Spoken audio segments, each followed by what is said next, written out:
Welcome to Denver Startup Week. I'm Tammy Dorr, President and CEO of the Downtown Denver Partnership and co-chair of Denver Startup Week. This year marks the 10-year anniversary of Denver Startup Week. DSW has been the catalyst for lots of change over the past decade. And this week, we're coming together to celebrate the past and dream big for the future. We are able to bring Denver Startup Week to this community thanks to our 2021 sponsors. Thank you to our HQ and title sponsor, Amazon, and our title sponsors whose leadership makes this week come to life. Capital One Cafe, Downtown Denver Partnership, Fluid Truck, Hotel Engine, and WeWork. And our track sponsors who have made all of the great content you're hearing today possible, our founder track sponsor, Kickstart, growth track sponsor, Friday Health Plans, developer track sponsor, Quizlet, product track sponsor, Palantir, our designer track sponsor, Battery 621, and the Public Works, people track sponsor, Exactly, and spotlight event sponsor, Strat Labs. Our headline event sponsors are bringing the excitement to the week. Thank you to B-Side Fund, Colorado Public Radio, Comcast, Coors Brewing, Denver Pavilions, Entrepreneurship at the University of Denver, JP Morgan Chase, Method, Moss Adams, Pi Insurance, Promontory Mortgage, Path, Southwest, Tattered Cover, and VF Venture Foundry. Finally, thank you to our partner and member sponsors, all listed on the screen. Please say thank you to these companies as you enjoy our hybrid Denver Startup Week. And don't forget, use the hashtag DenStartupWeek to share your experiences and moments of inspiration on social media. Have a great week. Hello, I'm Sal Gentili, CEO of Friday Health Plans, and we're proud to sponsor the growth track this year at Denver Startup Week. We're a company that just entered a rapid growth phase, so we felt it was particularly appropriate. When my business partner and I started Friday Health Plans 5 years ago, we knew we wanted to create a company that catered to people who bought their own health insurance. The Affordable Care Act was just getting going, and we saw an opportunity to serve a brand new market of health insurance consumers. Independent consultants, startup groups, gig workers, service industry workers, designers, creators, and other independent professionals, like many of you here today. We knew that if we built a health plan that was simple to buy, easy to use, had great customer service, and most of all was affordable, we could compete against the big insurance plans who only focus on serving big companies. After spending 5 years getting into the Colorado market and completing a successful proof of concept, we successfully closed a $50 million round of growth funding earlier this year. We're now about to expand to 3 additional states later this year, hire more than 400 employees to support our growth, and eventually be in more than 10 states by 2025. I wish each of you good luck in your startup and growth pursuits. And as you think about your upcoming health insurance needs, I hope you consider fellow growing startup Friday Health Plans. Open enrollment starts November 1st. Check us out at fridayhealthplans.com.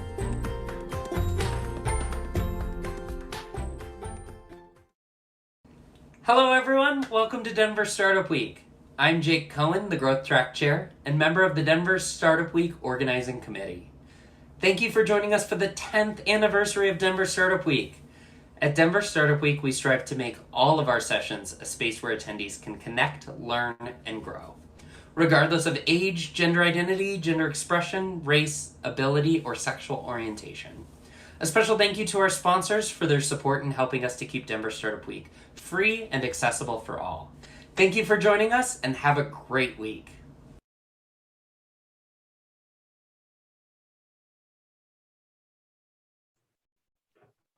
All right, we ready? Okay, hi guys. Thank you so much for joining us.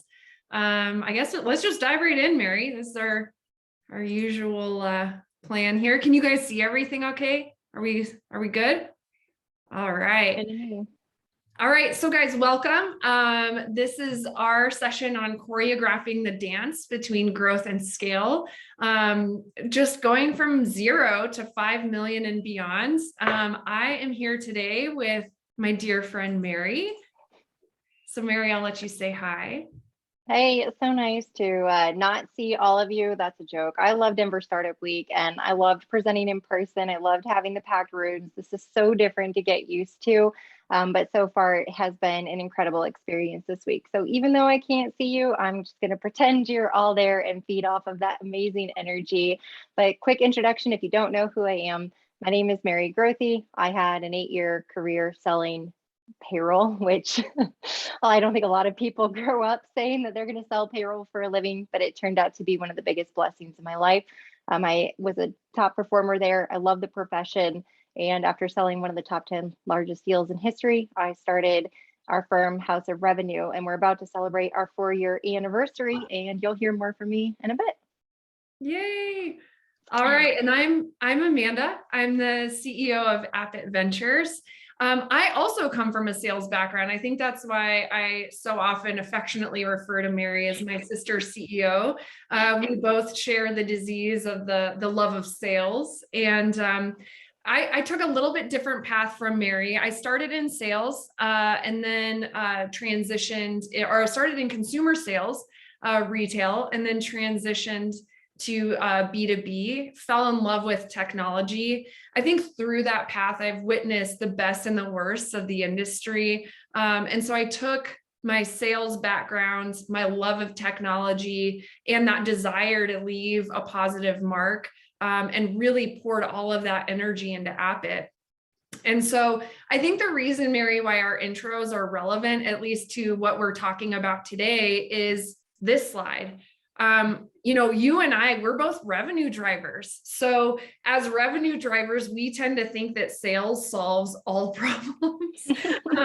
And the reality is they may solve most. But if top line revenue is for show and bottom line profitability is where the glory is for most of our companies, I think really for us, knowing that difference and knowing the dance between growth and scale, it's the key to success. And I think for us today, we're really here to share some of our past experiences and kind of pass the baton of knowledge, so to speak. So let's dive in. I'm thrilled about this one. So overwhelming thoughts of startup CEOs. Mary and I, we've both been here. First is growth is scary. I mean, does the market really need what you're providing? I know you're in this because you're passionate about it, but is there a need and a desire in the marketplace? And, how are we going to grow this business with limited resources? How are we going to compete? Our team is so small. We're already stretched so thin. How are we going to serve our new clients? And how am I going to afford this? Where's this money coming from? I've had those thoughts many times. I'm sure you have too. Even for our entrepreneurs that are fundraising, where is this money coming from? Anything you want to add to this one, Mary? Well, growth is scary. And on the initial scale, just starting out, I had a vision for just solving the market problem I had identified, but I never could see the clear path there. It was built every single day. And that growth of not having, I'm a visionary naturally, and I never felt in those first couple of years that I could see far down the path. I felt that it was very just day by day by day. I felt almost as if that path was being built underneath my feet while I was walking, and it was scary, but that's why they call it faith, because you can't see it, right? And so that initial, when we put this on the slide, the growth is scary. Yes, it is scary because in that early stage, you literally have no idea what is meeting you tomorrow. And the decisions you make today help create that narrative, but it is a very scary journey. And making those tough decisions navigating that for me, I'm a non-confrontational person. And I love influencing the environment around me rather than hitting things head on. And so making tough decisions was a muscle I had to build. And I'm still flexing it today in order to build that muscle so that I can be more mature in the way that I'm handling challenging situations within my organization. But that's something early on that was nearly crushing me, of making the tough decisions and doing it professionally where everyone was honored and consistently getting great outcomes from it. But the how will I afford this? I look back at our pro forma from the first year. We did 446,000 in our first year. And I love the very few line items that we have on that to make up the revenue and expenses. And I look at the dollar amounts where, I mean, on some months we had like $1,100 left over.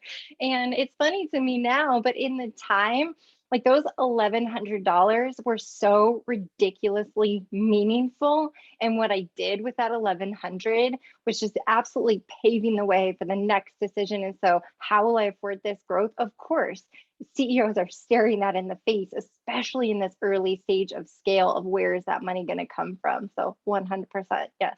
Absolutely. Absolutely. And so we'll touch on this. I love that you're talking about that $1,100, really taking it seriously, how you're going to spend that, because that paves your next step. It's wild.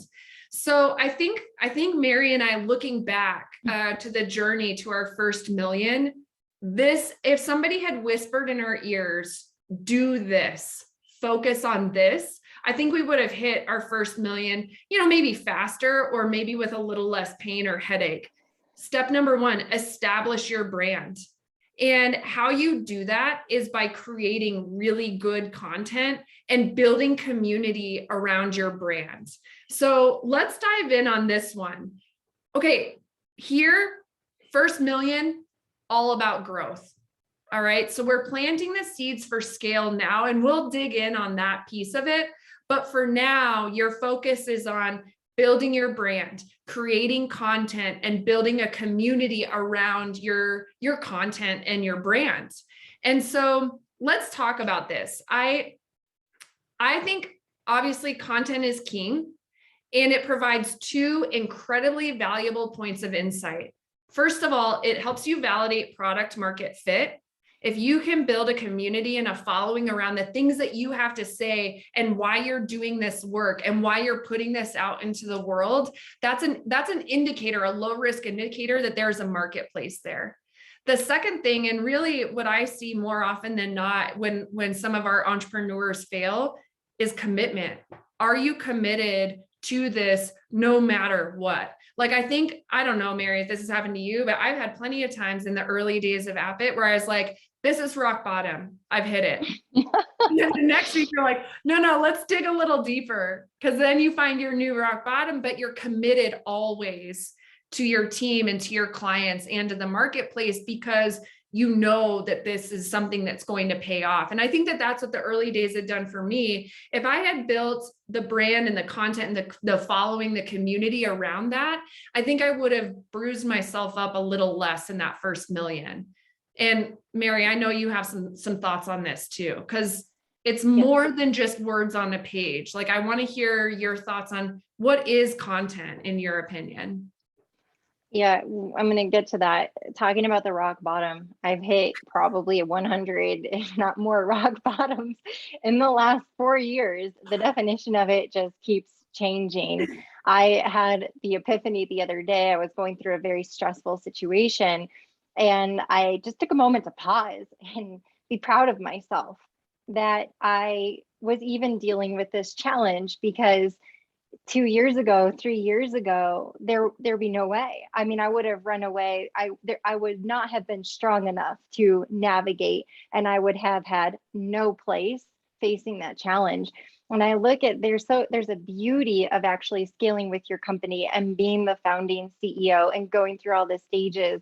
It's amazing what gets imprinted on your DNA and what you learn and how you mature and how you navigate, because the rock bottoms in the beginning were so minor compared to what we deal with now, but I'm more professional in how I can navigate those and handle them. So you made a comment about the first million. It is growth. It is growth. Just focus on the growth. This shouldn't be that moment of time of how we're going to hockey stick and let's just go for the scale. There are key components getting to that first million that I truly don't know how you accomplish them until you just go through it. Some things take time.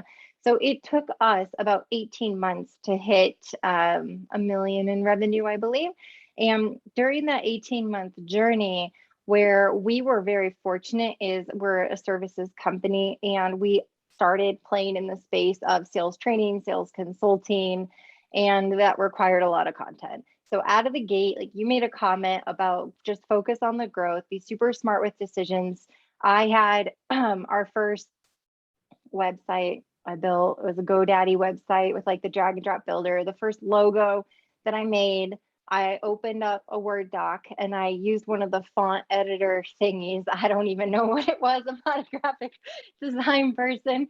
And then I hit the zoom button to 500% on the screen. So it took up the whole screen. I did a snippet of it. So it was a high amount of pixels. And that was our logo. And that's what we ran with for the first probably 18 months. And I had this GoDaddy site that I built, and every night as we became sharper with our messaging and we had more findings from the market and we were able to fine tune the problem we were solving and the products and services that we had, I was editing copy almost every night on the website and adding pages, but it was me. You talked about commitment level. I mean, the first 2.5 years of this company, I worked 100-hour work weeks, something that was not okay. And that's a 17-minute video on my LinkedIn profile you can watch on how I overcame that, because that is not okay. But it was all in. It was that huge level of commitment. So let's get to the content piece. The content piece, I couldn't spell SEO back when I started this company. I didn't know what it was. I didn't understand what we were doing and the seed planting that we were doing to help us in the future. So it was very interesting, even though we had not a beautiful website and we certainly did not have a beautiful logo, when we had a team member come in to refresh that for all of us, or for the whole brand, we already had a few thousand subscribers in our community. We already had domain authority. We already had natural search rankings. And it's because we were purposeful of content from day one. And content isn't just writing blogs. Content is about establishing yourself and your brand reputation in the marketplace. It's about credibility. It's thought leadership. It's everything that you're putting out. It could be video, podcasts, webinars, you're speaking, presentations, something like this, taking the recorded asset, carving it up, amplifying it, creating blogs from it, transcribing it, building the landing page. There's ways that you can have authority that comes through. And the greatest part, something that I learned organically, because like I said, I couldn't spell SEO, is Google finds you to be an authoritative figure. Google thinks that you're credible, and Google is the gatekeeper for all of your future customers that are searching for someone like you. And if you do that seed planting today on the content, guess what? Google's going to drive that traffic to you, and they're going to do you a huge favor. Anyway, so that's my story. Ultimately, you get to build the narrative on how the market receives you. For us, that first 12 to 18 months to get to the million was all about credibility and establishing ourselves in the space, especially so we could compete against the bigger brands. Absolutely. And I would say too, Mary, especially in services where the barrier to entry in the marketplace is a little bit lower, your brand, just your brand promise and how people experience you is the most important thing, because it's the thing that sets you apart from everybody else. And this seems so basic, right? That we should all know this. It's common sense, but really the effort to put out, like, who are you as a person? Who are you as a company? Because if people know who you are, they can get a sense of how you will behave and how you will serve them. And that brand value, especially when there's a low barrier to entry, will serve you incredibly well when you go to scale. So really good stuff, Mary. This is awesome.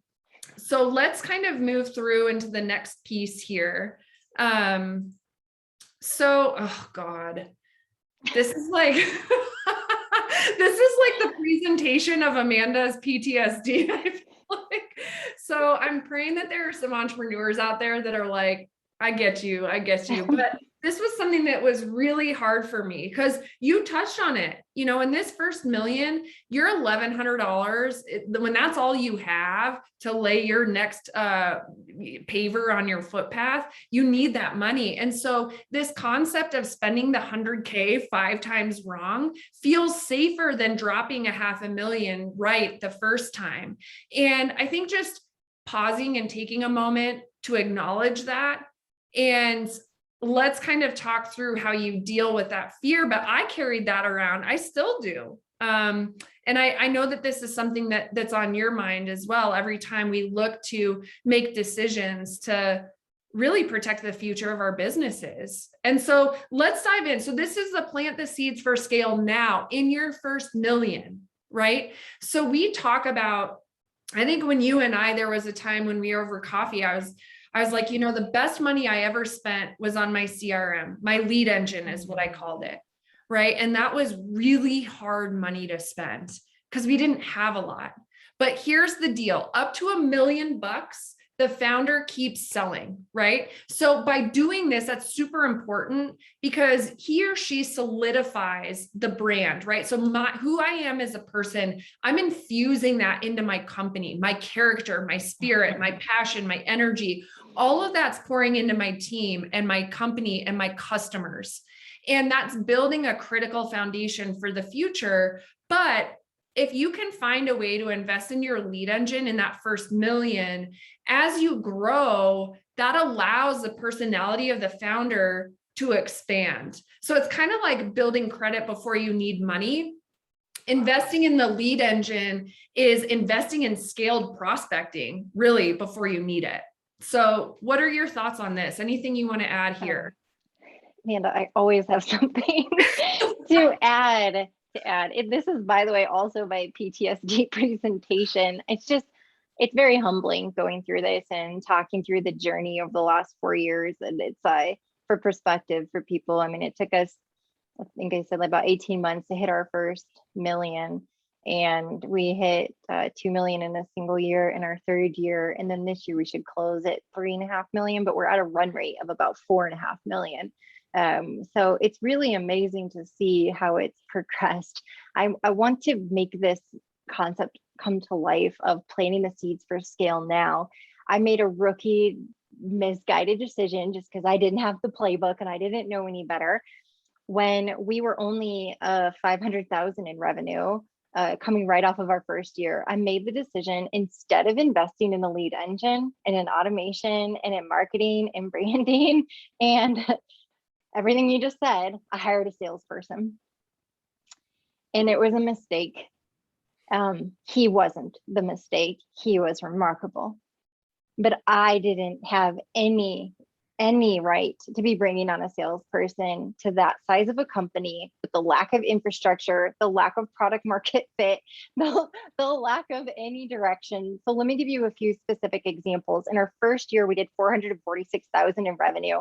I sold all of that and I delivered on over 50% of it. So my thought was, if I can do 446 in sales and half of my work week, if not more, was actually spent on delivering all of those client projects, could not a single salesperson sell at least 850,000 in a year? And we had increased our average revenue per sale from year 1 to year 2. So I backed into the number and I built this beautiful revenue economic sheet. And I thought, okay, this has to be attainable.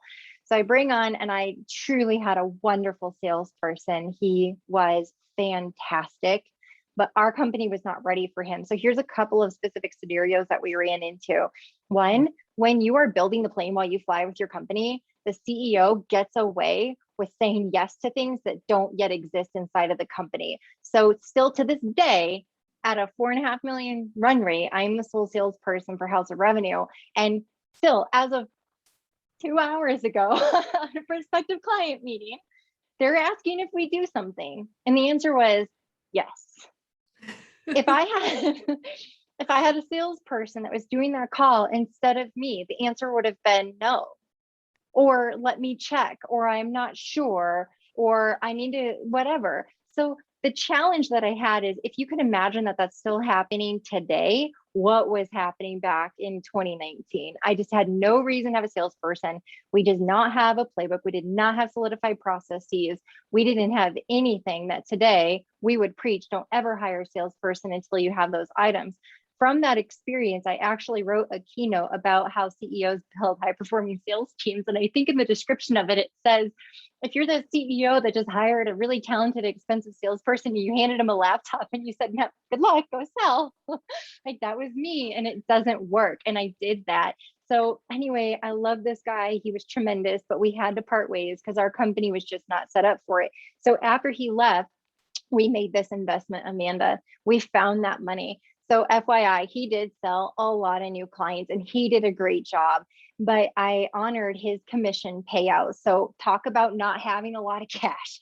I let this guy go, but he had sold so much that a scaling company that we could barely even deliver on it. And so I'm growing as fast as I can, but I honored the commission payouts for the life of those contracts that he signed. So he's no longer there. And like, I'm cutting $8,000 a month checks.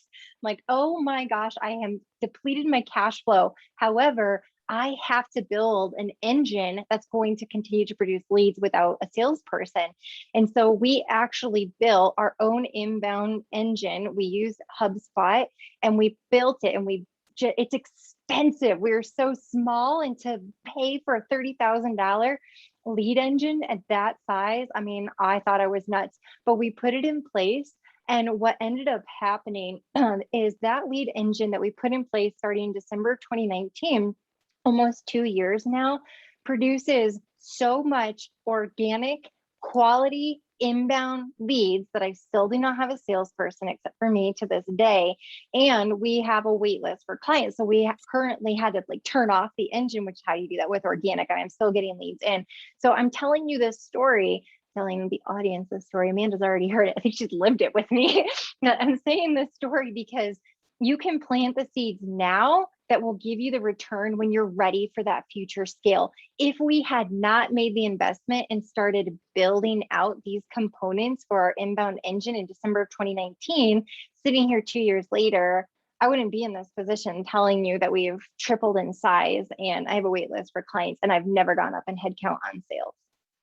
Yeah, and we'll touch on this too, Mary, but I love how this knits together, right? In your first million, what are you doing? You're building your content, you're establishing your brand, you're building your community, and then you plant that seed for the lead engine. Guess what goes into the lead engine? All of the content that you've built, right? And then that's what allows you to scale. And so let's talk about that, because once you've hit your million, now guys, look, Mary and I are in services. So if you're in a product or whatever type of a company, this threshold might be different. But the point of the matter is, once you've kind of reached that first threshold, it's a threshold. And then what happens is, oh, the fears are the same. Growth is scary. I can't make the tough decisions. How am I going to afford this? It's just different reasons why, right? So growth is still scary. So you've made it past your 1 million. Now what? And we're going to talk about this. This is a little bit different.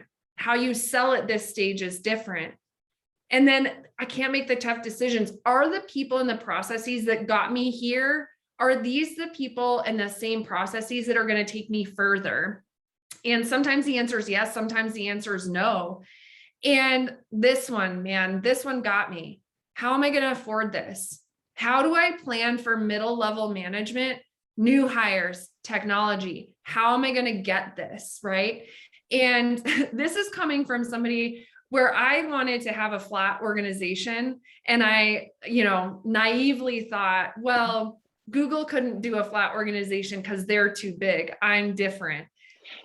Middle management is something that is necessary. And I learned that lesson on the spot. And that's what caused a lot of stress for me. So, it's hard because when you hit this kind of revenue plateau, you're profitable here and you have to make the tough decision here. Are you going to invest?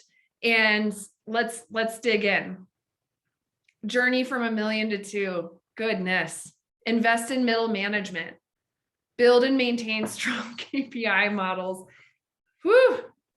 Change how you sell to push through to the next level of growth. So look, signs you're ready to build out middle management. When you go through a sales burst, which both Mary and I went through this, and you have to switch focus from sales to delivery, sales starts to suffer. You're starting to feel a little too spread thin. Quality control becomes more of a struggle. You've had to bring on several new people to service your new contracts. You're having a tough time connecting with everybody. You're losing visibility on key performance metrics. I mean, literally, I went through every single one of these.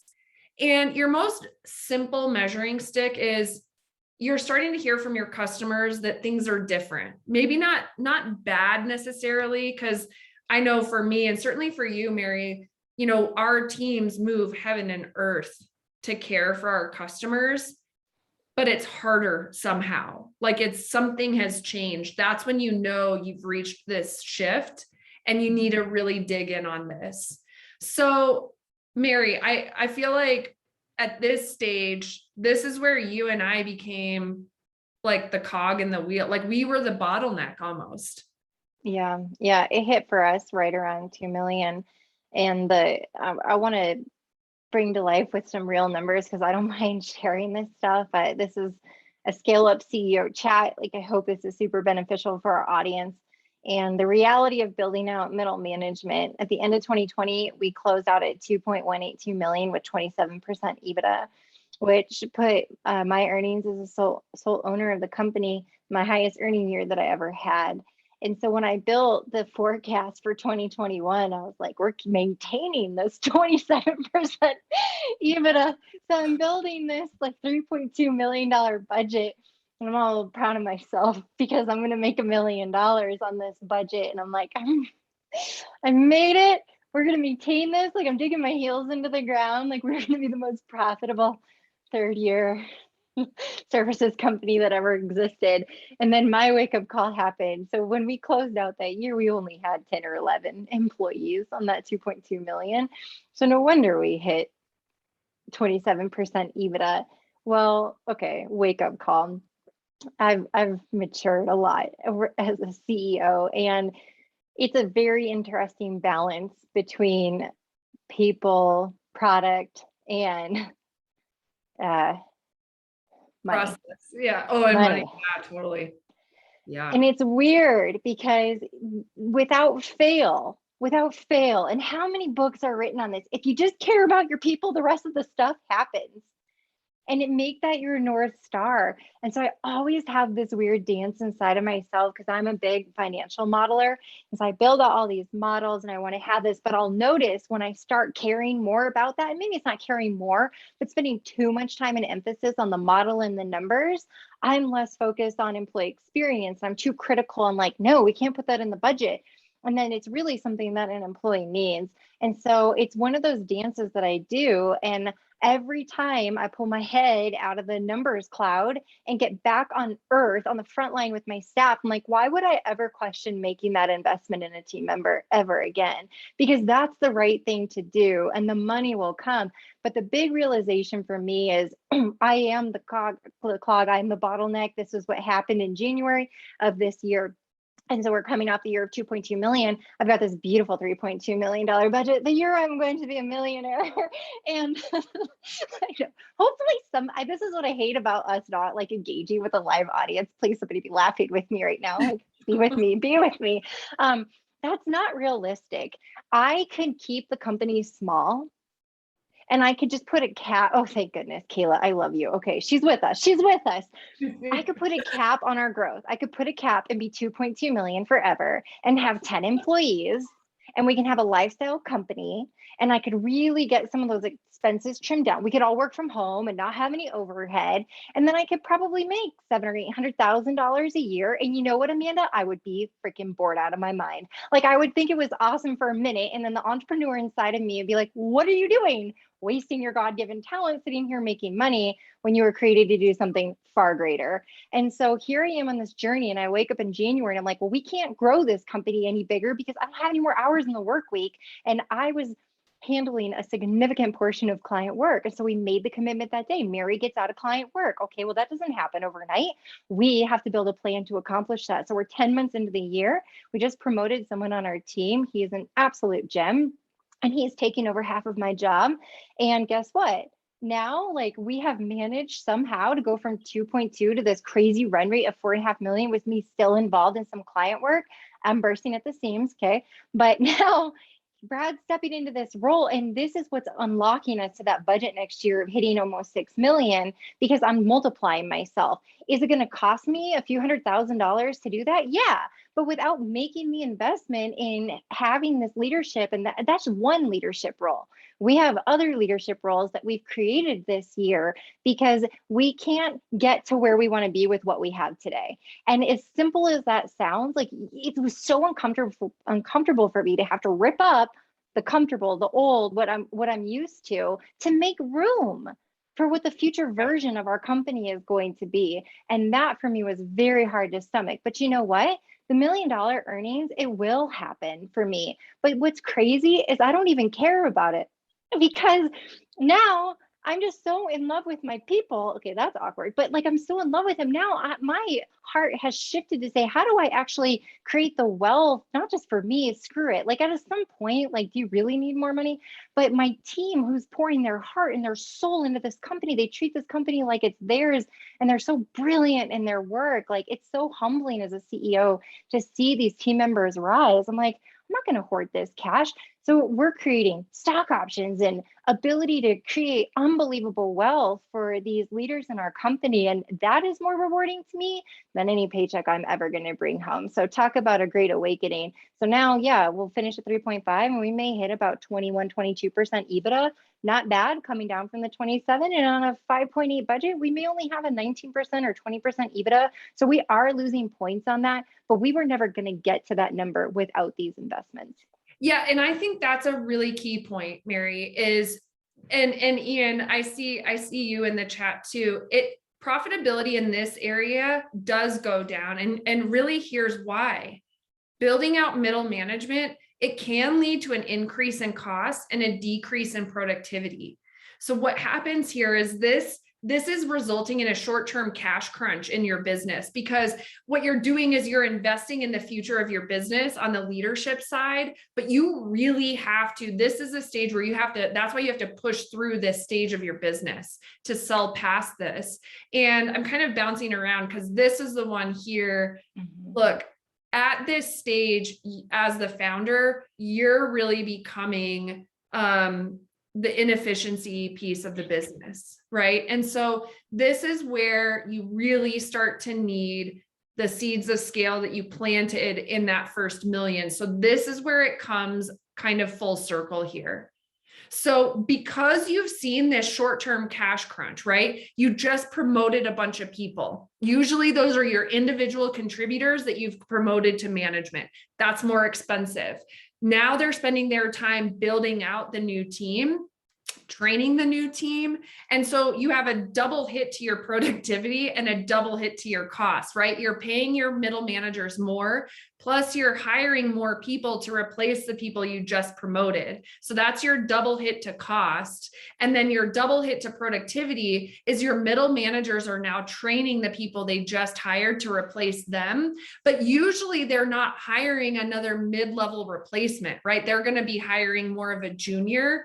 You have got to, at this stage, it is critical, push past that cash crunch. And so how are you going to do that, Mr. Founder, Mrs. Founder, if you're doing all these other things that your growing business requires? That's where the lead engine comes. Okay. This is the thing that freaking kills me, Mary. We were talking about this. It takes 6 months to establish a lead engine. So if you wake up one day, minimum, you wake up one day, you're like, wait, I need this sales engine now. You're too late. That's why planting the seed in your first million really matters, because remember, we're back to, you have to grow quickly to overcome that cash crunch. If you don't, this is what kills me. You'll slide back down that hill. And what'll happen is you lose your talent. You've lost progress. you've lost time, and you're starting all the way over. And not to say that's not insurmountable, because the spirit of the entrepreneur can handle a lot that's thrown at them. But really, I want to see our entrepreneurs double down in this stage and do whatever it takes. I want to see our entrepreneurs push forward. And that's where that seed really starts to pay off. And so, Mary, I'm skipping a couple because I really want to hear you on this one, right? So this is that HubSpot implementation. Like, why does that lead engine? Why is it a 6-month plus investment? And why, like, when we see successful companies plan for this, what did they do differently? Yeah. Well, okay. I'm going to tell you all that we have some resources at houseofrevenue.com. And we have an ebook. It's our full methodology on how a scale up can scale. I predominantly work in the second stage scale. So this will be that initial, like you get to the 1 to 2 million. Now what the heck do you do?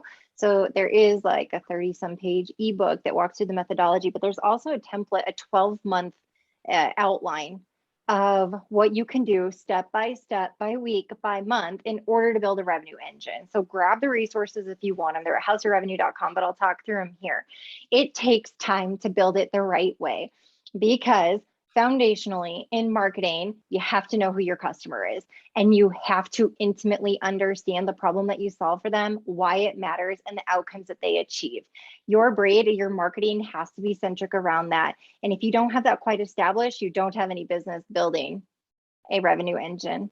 And so you have to start there. Also, you have to do brand work. You have to do competitive analysis. I would advise you to do secret shopping. You need to do pricing analysis. You need to understand your pure differentiation. And from that, if you can make a brand promise, which is really a bold claim that your competition can't, that'll assist in your differentiation. And please do not let that bold claim be that you have great customer service. Like, Everybody I'm says silly. that. Like, I know, like people are better, faster, whatever. Great world-class customer service.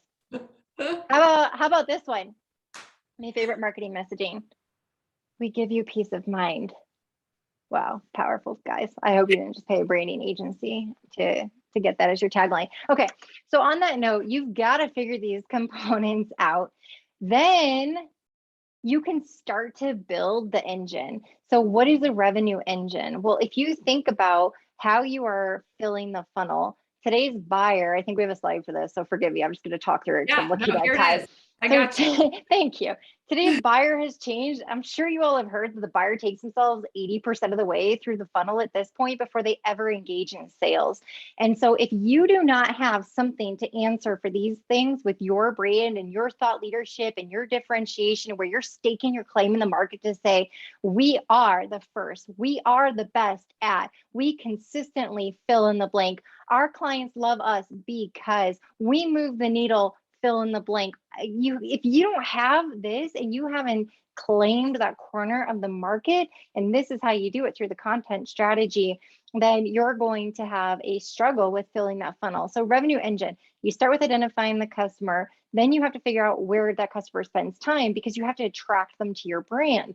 And so HubSpot, we love HubSpot, and they make it super easy. We have a combined sales and marketing funnel effort where we do attraction through inbound marketing, and then couple that with some outbound sales efforts that work to a targeted list, and it connects with the marketing funnel. I'm not going to dig into it here. All that information you can read our ebook.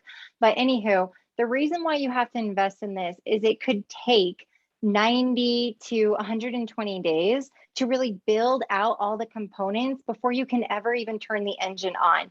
That means rebuilding your website so that it's aesthetically pleasing. You've got the right user interface and experience. It is set up for conversion.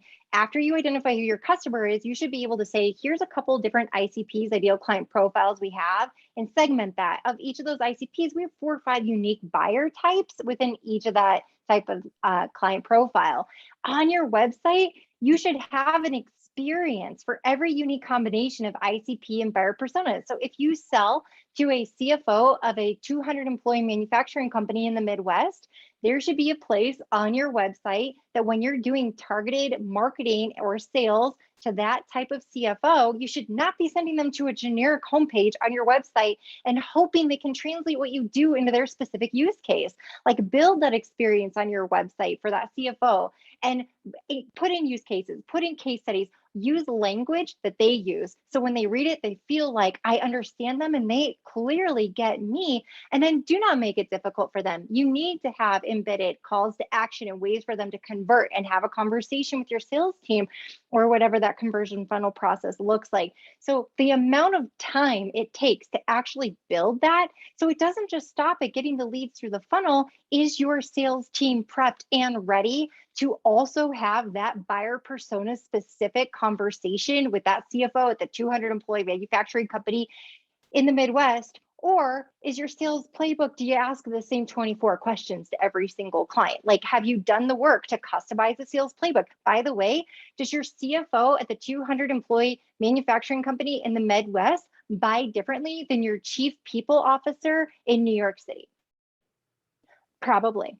They probably purchase differently. So do you have your sales team trained on a custom sales playbook? So if you don't build these infrastructure pieces and components, then you really don't have any business turning on the floodgates or try to get leads to come into the engine, because your conversion rates are not going to be there. So why should you start planting these seeds now in that 0 to 1 million or even the 1 to 2 million? Is because when it comes time to truly scale, if you wait until that moment to be like, I think we are ready to scale this year, it's like, cool, so let's start with the next 3 to 6 months of building your infrastructure. And then, ew, I want to scale now. It's like, well, you can't because you didn't plant any of these seeds or do this work.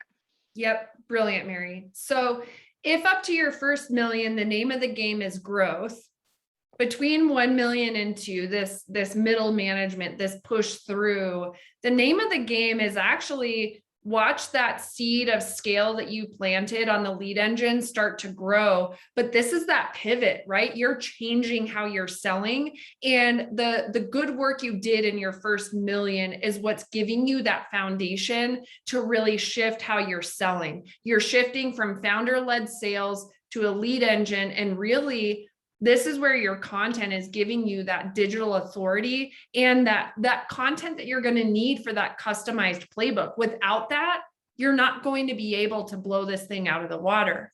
So let's pretend you do it right and you get to your 5 million. Guess what? The fears are the same. The reasons are different. Now, growth is scary. Look, if I don't fix the leaks in my process, in my business, I'll continue to grow even more efficiently. How do I make the tough decisions? I need to figure out these tasks to eliminate, delegate, automate. Mary, you and I are up to our eyeballs in tasks.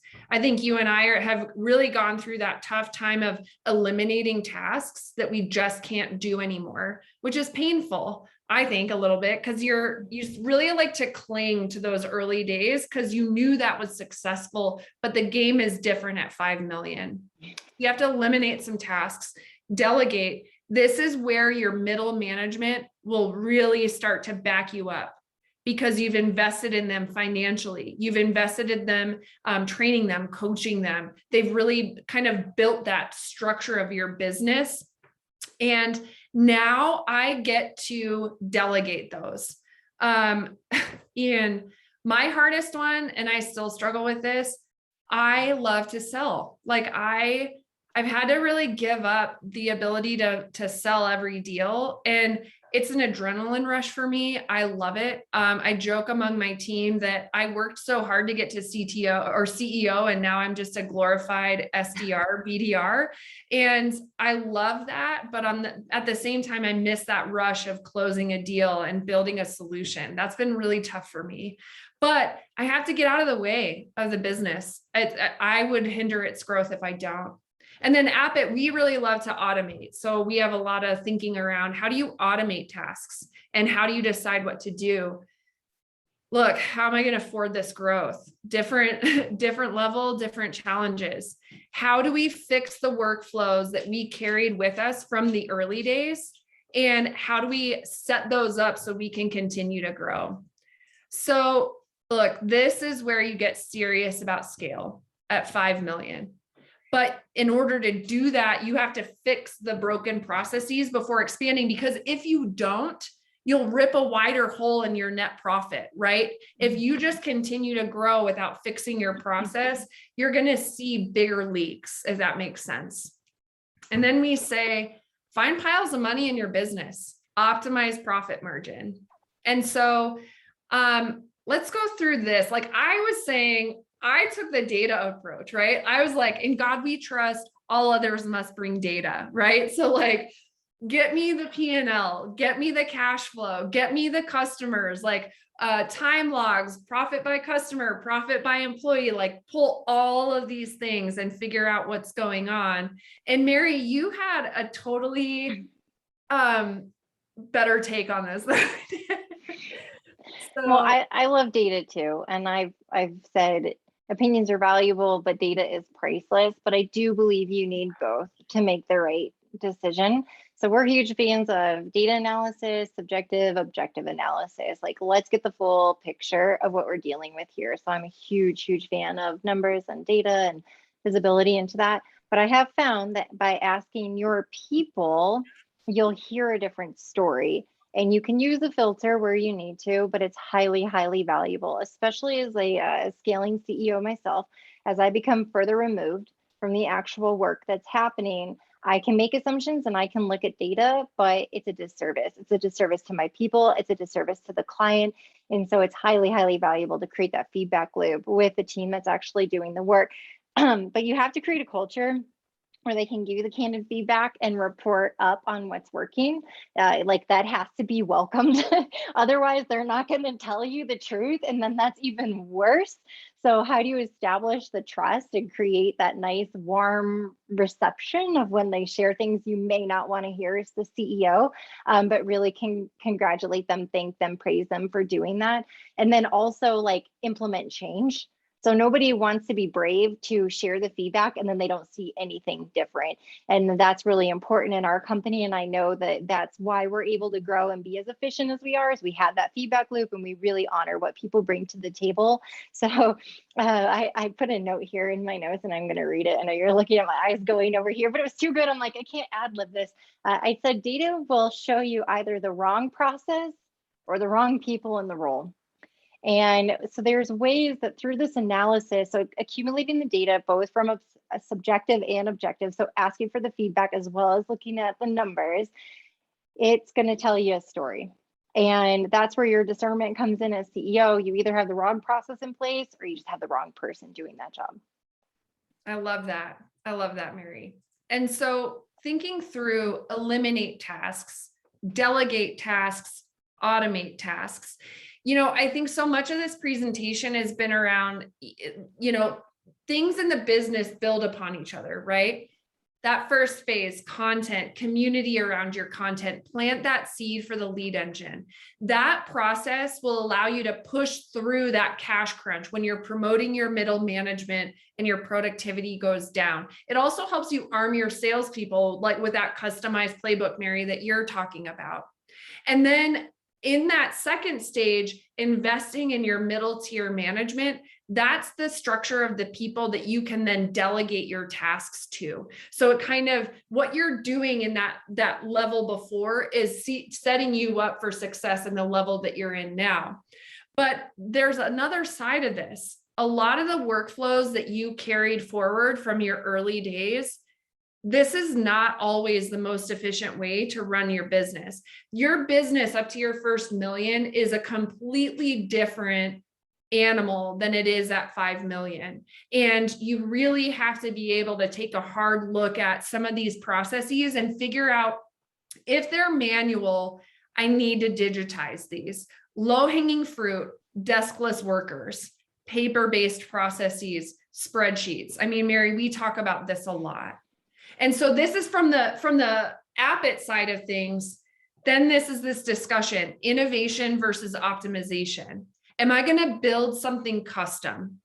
If you want to do that, that is when you have a highly custom workflow. This is the thing that's your secret sauce that sets you apart from all of your competitors. that's an indicator that you need to go with innovation, because no SaaS company is going to build for just one customer, right? If that's your secret sauce, you want to protect that and you keep that in custom software. Optimization, CRM, HubSpot, Salesforce, we all follow the general type of process for keeping track of our customers and our tasks. You don't need to build that custom. That's too expensive and risky. It's important to point out innovation and optimization, totally different than disruption. And Mary, you and I talked about this. Leave disruption to the consumer markets, right? Like, I don't want to disrupt things in my business. I've got too many things going on. I'm going to observe consumer markets and see how it goes. And then if that's something, if that shift in consumer behavior is something I can internalize and benefit from in my own business, I'll do that. But I'm not going to mess around with my people when I'm focused on driving revenue, investing in scale at this stage. And if there's something that's totally unique that I can try, I'm pulling that from consumer markets where somebody else paid to learn that lesson, not me. So I don't know, thoughts on this one? Anything here that you want to chime in on? Efficiency is everything. You said it earlier. You cannot scale. You can't scale chaos. And the systems and processes and even the people that took you through that first stage of growth are most likely, not all of those components are going to take you through that next stage, especially if you're going from growth to scale. You've really got to make some changes to the operating system internally.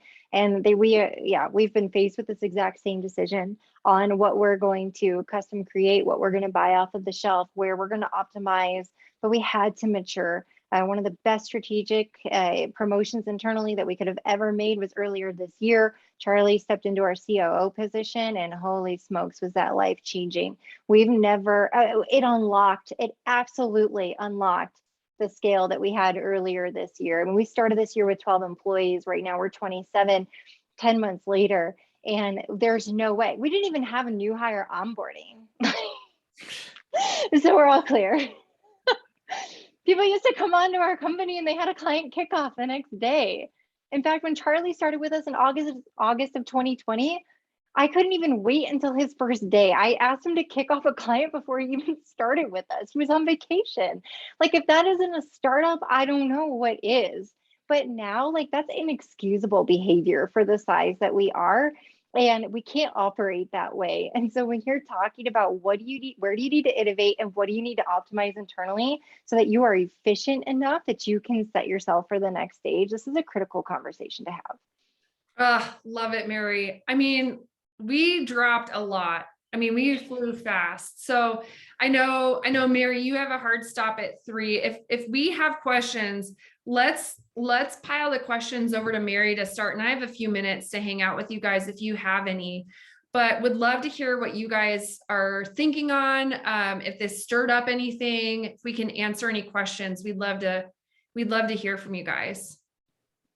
Yeah, while you're typing. All right, I got to pick up my kiddo from kindergarten, and technically I'm supposed to be there in 3 minutes. I'm out on a mission to prove that you can be a wife and a mom and a CEO. Like, you can freaking do all of this. And if it means ducking out of your Denver Startup Week presentation 2 minutes early to freaking hustle and get in the car and pick up your kid, and that's what you got to do. So cheers to the mamas out there running companies. Yeah, Mary and I go from presentations to watching Blippi like that. Oh, so much to think about, so much to learn about. Anyway, if you know, you know. Okay, we don't have any questions coming in. A lot of gratitude and thanks. Hey, thank you guys. We love you all. Thank you for joining us today. We'd love to see you guys in person next year. Please. All right. Thank you, everybody. Mary, I'll see you. I'll hang out for a few more minutes. Okay, bye. Bye, friend. See you. Oh, Ian, good question. Can you guys, I'm assuming you guys can still hear me. So arriving at numbers and funding you need to scale. I think this is something both Mary and I really struggled with was, tempering your optimism in your forecast. So one of the things I think that's important is nailing your forecast and being aware of your optimism. So if you have overestimated your revenue by like 30% over the past couple of years, dial that back, and that will help you decide how much you need to invest in or get funding if you need to get additional funding to support your investment in things like HubSpot or Salesforce. So first step, look at your forecast. Second step, ask yourself honestly, am I 30% optimistic? Am I 20% optimistic? Dial those numbers back and then get your quotes in terms of what the cost is going to be, not only on the licensing fees for HubSpot as an example, and the implementation fees. And then once you have that, any gap, that's where you're going to look for some of your funding. So I hope that helps answer the question. By the way, if you guys want to connect with us outside of the presentation, find us on LinkedIn or send us a note. We'd be happy to answer any questions offline as well. Looks like, okay, so Ethan's got one. What are some tips you'd give to a young entrepreneur looking to gain capital? This is a big one, network, and don't ask for money right away. And also expect no way more often than you expect yes. So I had an entrepreneur that we worked with closely whose company is now valued at tens of millions of dollars. He had 58 no's before he got one yes. And once you get that lead entrepreneur that dives in, lead investor that dives in, a lot of the other investors that have been circling around you will jump just right after that. But Ethan, I got to tell you, one of the best investments I ever made in myself personally and in my career is building my network. And building my network just to get to know people, it takes patience. Especially when you're really pushing hard to fundraise, it takes time. But you'll start to find the right people that will support your business and grow you as an entrepreneur. I think I found so much more often what you need more is a team of advisors more than you need immediate funding. That's just kind of been my personal experience. I hope that helps. And, oh, good question, Ian. Did you have a cutoff point or metric to stop the scaling because it wasn't working? Yes. And I'll say this, that's why KPIs are so important in that mid phase of growth. So for us, really what we were focusing on where we were scaling was in our revenue side of our business, right? So driving leads to the business. So I was paying a lot of attention to inbound lead volume, conversion rate from lead to opportunity, and conversion rate from opportunity to new sale. And so really what was happening is we really isolated, for example, if you had 30 inbound leads and I wanted to get a little bit more, we were playing with where we were spending money. And we actually just, in full transparency, made a decision to switch from Pardot to HubSpot, not only because it gave us more flexibility, but it gave us a little bit more money to spend in the right way. So I hesitate in saying these are the KPIs you need because every business is different. But for us, KPIs were those inbound leads, the conversion from lead to opportunity, and conversion from opportunity to sale. That's really where we chose to focus, and that's been a huge payoff for us. I hope that one helps too. Anything else, guys? This is so weird because I can't see you. I can't see how many people are still in the room. So if anybody has any questions, and I just like hang up because I'm in this weird vacuum online, find me on LinkedIn or shoot me a note. In fact, here, I'll drop my email in here for you guys. Email me with more questions. And I think that's it for now. I'll give it one more minute in case anybody else has any other questions. And thank you guys again. I really, really appreciate it.